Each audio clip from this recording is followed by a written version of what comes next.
Benoît, je connais un petit peu la bière, mais je connais pas beaucoup le monde du whisky. Est-ce qu'il y a un rapport entre les deux? Effectivement, beaucoup de whisky sont faits également avec de l'orge brassicole, donc comme la bière. La différence avec la bière, c'est qu'on ne met pas de houblon. Et ensuite, donc c'est ce brassin, ce wort qu'on appelle ça, qui va être distillé pour ensuite donner le whisky. Pour entrer dans le monde du whisky, déjà approchons-nous.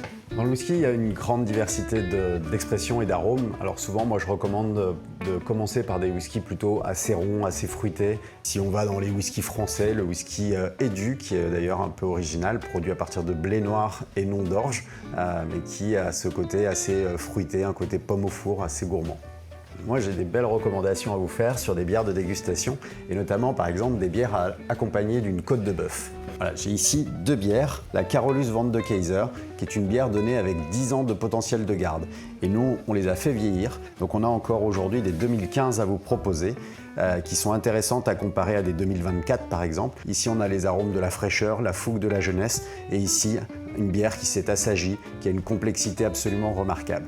Donc à boire avec modération, on ne prend pas 25 centilitres comme une bière classique et on le déguste un peu comme un vin. Très très bon en accompagnement d'une côte de bœuf. On est sur une bière qui a de la complexité, qui a de la puissance, qui a des arômes de fruits noirs assez riches. Il faut parfois avoir la curiosité de se laisser tenter et de découvrir autre chose que ce qu'on connaît habituellement.